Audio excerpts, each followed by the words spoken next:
মনের আশা পূরণ হওয়ার কোনো দোয়া আছে কিনা, থাকলে কি মনের আশা পূরণ হওয়ার জন্য আল্লাহ তাআলার কাছে যে বিষয়ে আপনি ভালো কিছু আশা করেন সেটার জন্য আল্লাহ তাআলার কাছে দোয়া করবেন। দোয়া কবুলের জায়গাগুলো জুমার দিন আসরের পর, ভোর রাত তাহাজ্জুদের সময়, পাঁচ ওয়াক্ত নামাজের পর, বৃষ্টির সময়, এই সময়গুলো দোয়া কবুল হয়।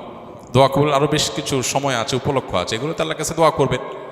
আর আল্লাহর কাছে যখন নিজের মনের ভালো চাওয়াকে পূরণ করার জন্য কমন কিছু দোয়া আছে, কমন কিছু দোয়া। আল্লাহুম্মা ইন্নী আসআলুকা মিনাল খাইরি কুল্লি আজিলিহি ওয়া আজিলিহি। আল্লাহ আপনার কাছে যত ভালো আছে, নগদ ভালো, দূরবর্তী ভালো, দুনিয়ার ভালো, আখিরাতের ভালো, সব রকমের ভালো আপনার কাছে চাই। এই যে সব রকমের ভালো একসাথে চেয়ে ফেললেন। ওয়া আউযু বিকা মিনাশ শাররি কুল্লি আজিলিহি ওয়া আজিলিহি। আল্লাহ আপনার কাছে মন্দ থেকে পানা চাই, দুনিয়ার মন্দ, আখিরাতের মন্দ, নগদ মন্দ, দেরির মন্দ, সবগুলো থেকে পানা চাই। তো এইভাবে আল্লাহ তাআলার কাছে অনেক দোয়া আছে যে দোয়াগুলোর মাধ্যমে আমাদের সমস্ত যাবতীয় কল্যাণ আল্লাহর কাছে আমরা চেয়ে নিতে পারি। কাউকে টাকা ধার দেওয়া নেওয়ার ইসলামী বিধান কি? শরিয়া দৃষ্টিকোণ থেকে টাকা ধার নেওয়া, কারোর কাছ থেকে ঋণ নেওয়া, এটা জায়েজ আছে যদি কারোর প্রয়োজন হয়। খোদ নবী করিম সাল্লাল্লাহু আলাইহি সাল্লাম ঋণ গ্রহণ করেছেন। সাহাবীদের মধ্যে ঋণ গ্রহণ করা, দেওয়া এগুলোর প্রচলন ছিল। অতএব কারোর প্রয়োজন হলে ঋণ গ্রহণ করতে কারোর কাছ থেকে কোনো অসুবিধা নেই। তবে ঋণ হতে হবে প্রয়োজনের প্রেক্ষিতে।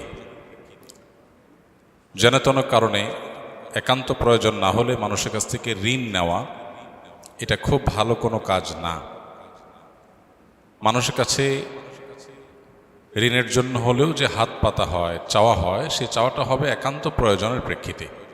যদিও এটা তার কাছ থেকে দান বা দক্ষিণা চাওয়া নয়, বরং ঋণ চাওয়া, কিন্তু তারপরও সেটা যখন প্রয়োজন হবে তখনই চাওয়া উচিত। আজকাল দেখা যায় অনেকেই ঠুনকো কোনো কারণে, যেটা আসলে খুব বেশি একান্ত প্রয়োজনের সীমানায় ফেলার মতো না, সেরকম বিষয়ের জন্য যেন কারণে ঋণ করে।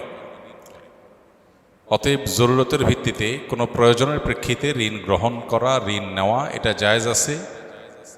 তবে তার জন্য শর্ত হলো সুদ মুক্ত ঋণ নেওয়া, এবং সেই সাথে শর্ত হলো ঋণ আদায়ে সদিচ্ছা থাকতে হবে। আজকাল অনেকে ঋণ নেন কিন্তু আদায় করার ব্যাপারে সদিচ্ছা নাই। কারোর কাছ থেকে সরাসরি চাইতে অসুবিধা, সেজন্য ঋণের কথা বলে চান, ওনার নিয়ত হলেও দিবেন না, যে তার অনেক আছে, ডাইরেক্ট চাই কিভাবে, এই জন্য ঋণের কথা বলে চাই। অর্থাৎ ঋণ নেওয়ার সময় নিয়তি হলো যে এটা আর ফেরত দেব না। তো এই রকম উদ্দেশ্যে যদি ঋণ গ্রহণ করা হয় তাহলে সেটা জায়েজ নাই। পরিশোধ করার পাক্কা এরাদা আছে, নিয়ত আছে, প্ল্যান পরিকল্পনা আছে, এবং সুদভিত্তিক কোনো ঋণ নিচ্ছেন না, এরকম যদি হয় তাহলে সেক্ষেত্রে একান্ত জরুরতের প্রেক্ষিতে ঋণ গ্রহণ করা জায়েজ আছে।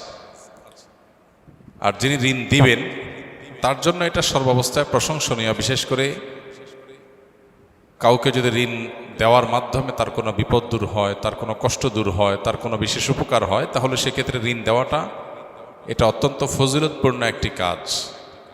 অনেক উলামা একরাম ঋণ দেওয়াটাকে মুস্তাহাব বলেছেন। বিশেষ করে কোনো ক্ষেত্রে দান করার চাইতেও ঋণ দেওয়ার সওয়াবের পরিমাণ বেশি বিভিন্ন হাদিসে বর্ণিত হয়েছে। এখন প্রশ্ন উঠতে পারে, দানের ক্ষেত্রে তো একটা মানুষকে পুরোপুরি দিয়ে দেওয়া হয়, আর ঋণের ক্ষেত্রে তো পুরোপুরি দেওয়া হয় না, তাহলে পুরোপুরি দিয়ে দিলে তার চাইতে আবার ঋণের ফজিলত সওয়াব বেশি কিভাবে হতে পারে? এর উত্তর হলো, এটা সব ক্ষেত্রে সাধারণ অর্থে হয়তো প্রযোজ্য না। এর বিভিন্ন ব্যাখ্যা মুহাদ্দিসিন ইকরাম দিয়েছেন। এর ভিতরে একটা প্রসিদ্ধ ব্যাখ্যা হলো, কোনো ব্যক্তিকে দান করা হয়েছে, এই দানটা না হলে তার যে অনেক অসুবিধা হতো এরকম না। এই মতো পরিস্থিতিতে বা এই ধরনের পরিস্থিতিতে যে দান হয়ে থাকে, সেই দানের তুলনায় ওই ঋণের সওয়াব বেশি, যেই ঋণ একটা মানুষের অনেক উপকার করবে, তার অনেক বড় বিপদ থেকে রক্ষা হবে। তাহলে একজনকে আপনি 10, 20, 50, 100 টাকা দান করলেন, এটা না করলেও আসলে তার তেমন কিছু হতো না, এটা নেয়াতে তার উপকার হয়েছে, কিন্তু এমন আহামরি কিছু না। আর এর বিপরীতে একই পরিমাণ টাকা যদি আরেকজনকে ঋণ দেওয়া হয় তার বিরাট উপকার হবে। এমতো পরিস্থিতিতে প্রয়োজন পূরণের ক্ষেত্রে কোনো জায়গায় দানের চাইতে ঋণের ইফেক্টিভ, অনেক বেশি ঋণ বেশি, অনেক ইফেক্টিভ, অনেক বেশি ঋণের উপকারিতা, ঋণ দেওয়ার উপকারিতা ঋণ গ্রহীতার জন্য প্রযোজ্য হয়। সেরকম পরিস্থিতিতে দানের চাইতেও ঋণের সওয়াব বেশি হবে। আল্লাহ আলম বিসওয়াব। তাহলে খোলাসা কথা হলো, জরুরত হলে, কোনো বিশেষ প্রয়োজন হলে কারোর কাছ থেকে ধার নেওয়া, ঋণ নেওয়া জায়েজ আছে, কিন্তু সেটা পরিশোধ করার সদিচ্ছা থাকতে হবে। ঋণ দেওয়ার অনেক মানুষের সদিচ্ছা আছে, অনেকে ঋণ দিতে চান কিন্তু ঋণ গ্রহীতারা টালবাহানা করেন, দিতে চান না, ঘোরান। এই বদভ্যাস এবং এই খারাপ কালচার প্রতিষ্ঠিত হওয়ার কারণে ঋণ দেওয়ার যে আমলটা আছে এটা সমাজ থেকে হারিয়ে যাচ্ছে এবং মানুষ শুধুই ঋণের উপর নির্ভরশীল হয়ে যেতে হচ্ছে।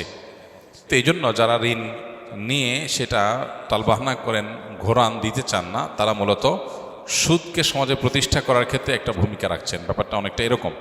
নবী করিম সাল্লাল্লাহু আলাইহি সাল্লাম বলেছেন, মাতালুল গনিয়্যি জুলমুন। একজন সচ্ছল মানুষ সে ঋণ নেওয়ার পরে যদি টালবাহানা করে এবং দিতে না চায়, ঘোরাঘুরি করায়, তাহলে সেক্ষেত্রে সেটা স্পষ্ট জুলুম। এজন্য কারোর কাছ থেকে ঋণ নেওয়ার পর সেটা পরিশোধ করার জন্য সদিচ্ছা থাকতে হবে, সুস্পষ্ট সময়ে দেওয়ার জন্য নিয়ত থাকতে হবে, পরিকল্পনা থাকতে হবে, তাহলে ঋণ নেওয়াটা জায়েজ আছে।